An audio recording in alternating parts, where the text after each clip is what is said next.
किसी गांव में रज़िया रहती थी।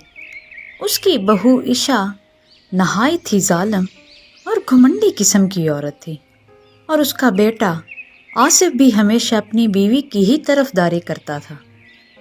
इसी वजह से एक दिन रज़िया ने घर छोड़ने का फैसला किया, क्योंकि उसके बेटे ने कहा था,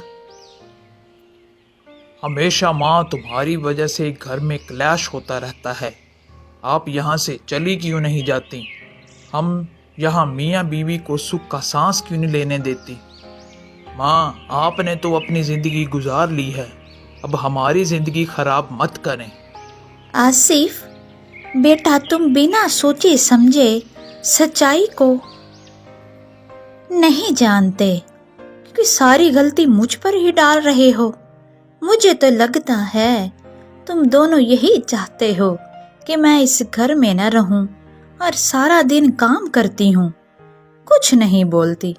सोचती हूँ कि जिंदगी के जो चंद दिन रह गए हैं मैं वो सुख से काट लूंगी, पर ये मेरी बहू ये नहीं चाहती।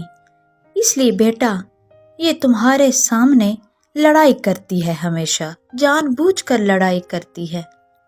सुना जी, अब इस घर में या तो मैं रहूंगी या तुम्हारी माँ। फैसला तुम्हें करना है, तुमने इसके साथ रहना है या मेरे साथ। अगर ये यहाँ रही तो मैं अपने बच्चों को लेकर यहाँ से जा रही हूँ। अरे नहीं बहू, तुम क्यों जाओगी?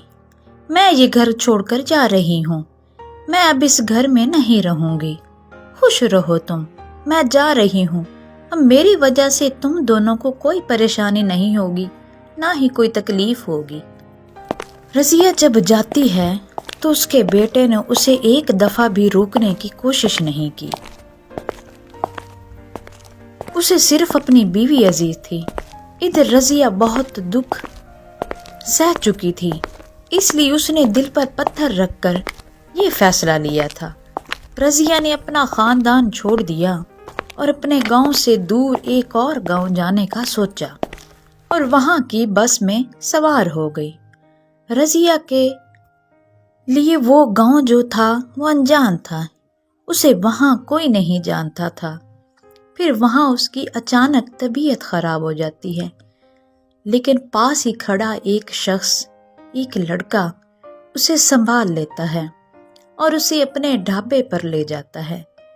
इसी तरह 10 दिन गुजर जाते हैं और वो लड़का रज़िया को अपने ढाबे पर ही रख लेता है और रज़िया को भी नूडल्स बनाने सिखाता है और सिखाते हुए कहता है, अम्मा, ये देखो, ये तैयार हो गए नूडल्स। अब आपको पता चल गया कि नूडल्स कैसे बनाते हैं। हाँ बेटा, ये तो बहुत आसान है। अब इसे मैं भी बनाकर देखूंगी। जी जी, ठीक है अम्मा, कल आप ही इसे बनाना। इतने में वहां काफी गाहक आ जाते हैं, तो रज़िया आमिर से कहती है, बेटा तुम नूडल्स बनाओ और मैं इन गाहकों को नूडल्स पैक करके देती हूँ, तुम अपना काम करो। इसी तरह वो दोनों अपने काम पर लग जाते हैं। फिर रज़िया आमिर से कहती है, आमिर बेटा, एक बात बोलूं? बेटा तुम्हारा बहुत शुक्रिया। मैं तो घर से नाराज होकर निकली थी। मुझे कुछ समझ में नहीं आ रहा था कि मैं कहाँ जाऊंगी। तुम्हारा बहुत शुक्रिया। मेरी तबीयत खराब हो गई और तुम मुझे अपने घर ले आई, नहीं तो मैं कहाँ जाती बेचारी। तुम बिल्कुल मेरे बेटे जैसे हो। अम्मा जी, आप फिक्र न करें, मेरा भी इस दुनिया में कोई नहीं है। आपके आने से माँ की कमी तो पूरी हुई। बस अब हम दोनों माँ बेटे मिलकर इस ढाबे को चलाएंगे और आप आराम से यहाँ मेरे पास ही रहेंगी और इस ढाबे की फिक्र छोड़ दें। मैं भी अपनी माँ की कुछ खिदमत कर लूँ। ये सब सुनकर रज़िया की आंखों में आंसू आ जाते हैं। आमिर बहुत नेक दिल लड़का था, उसका भी इस दुनिया में कोई नहीं था। आमिर पिछले कई सालों से यह ढाबा चला रहा था और उसका ढाबा काफी मशहूर भी था। अब उसने नूडल्स बनाने रजिया को भी सिखा दिए थे। इस तरह आमिर को रजिया का काफी सहारा हो जाता है। आमिर को कभी सामान लाने में देर हो जाए तो पीछे रजिया उसके ढाबे को संभालती थी। ढाबे पर और भी लड़के काम पर रखे हुए थे, वो भी रजिया को वहां अम्मा कहकर ही बुलाते थे। इस तरह रजिया को वहां रहते हुए तकरीबन 1 माह गुजर जाता है। फिर चंद दिनों के बाद एक दिन अचानक आमिर की तबीयत खराब हो जाती है और उसे तेज बुखार हो जाता है, जिसकी वजह से उसे काफी कमजोरी हो जाती है। इधर रजिया आमिर की भी देखभाल करती और उसके ढाबे को भी संभालती थी। आमिर बेटा, ये दवाई लो, खा लो और ढाबे की बिल्कुल ही फिक्र ना करो, मैं सब संभाल लूंगी। तुम बस आराम करो बेटा, ताकि जल्दी जल्दी ठीक हो सको। अम्मा, माँ क्या होती है ये मुझे आज पता चला। माँ की जगह इस दुनिया में और कोई नहीं ले सकता। मैंने अपने माँ बाप को कभी नहीं देखा। जब पैदा हुआ तो अपने आप को सड़क पर पाया। जमाने की ठोकरें खाकर बड़ा हुआ, फिर बड़ी मेहनत करके ये ढाबा खोला और बहुत तरसता था कि अपनों का प्यार मिले। आज आपके रूप में मुझे माँ मिल गई। अम्मा, मुझे अपनों का प्यार मिल गया। आमिर की ये बातें सुनकर रजिया की भी आंखों में आंसू आ गए।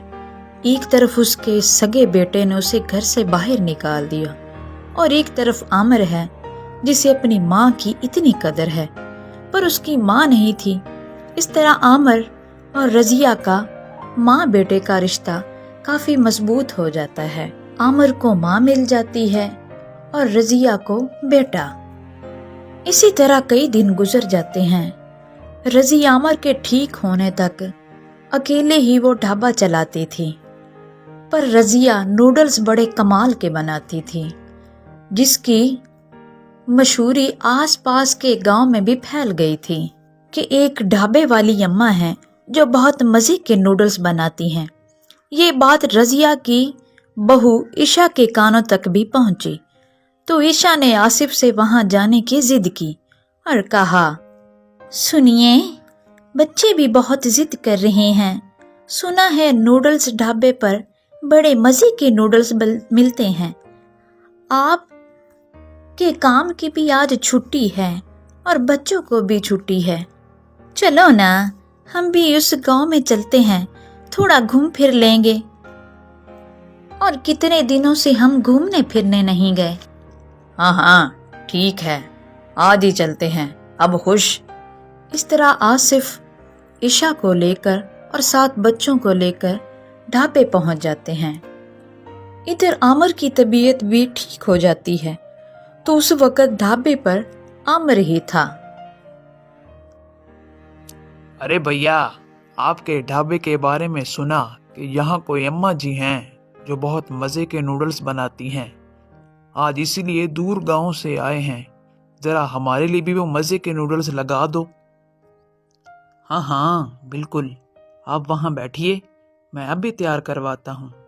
अम्मा जी, आपके हाथों के नूडल्स की फरमाइश आई है, तो आपके नूडल्स दूर दूर तक मशहूर हो रहे हैं। अरे बेटा, तुम तो ऐसे ही मेरी तारीफ करते रहते हो। मैंने ये नूडल्स बनाने तुमसे ही तो सीखे हैं। इधर ढाबे के अंदर रजिया को देखकर आसिफ और ईशा हैरान हो जाते हैं। जी, ये हैं अम्मा जी, जिनके हाथों के नूडल्स की तारीफ आपके कानों तक पहुंची है। माँ, आप और यहाँ नूडल ढाबे में?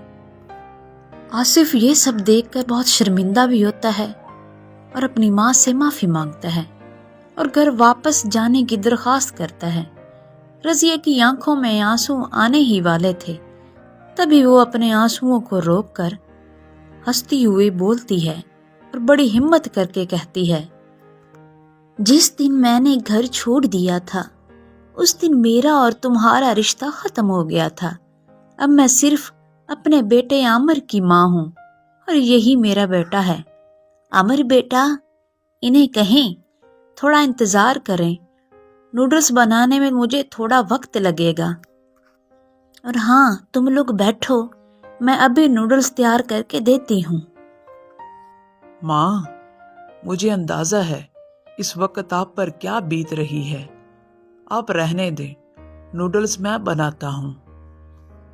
نہیں بیٹا، مجھ میں اب اتنی ہمت آ گئی ہے کہ میں اپنا دل پکا رکھ سکوں، اور میرا بیٹا میرے ساتھ کھڑا ہے جو مجھے ہمیشہ دکھوں سے لڑنے کی ہمت دیتا ہے۔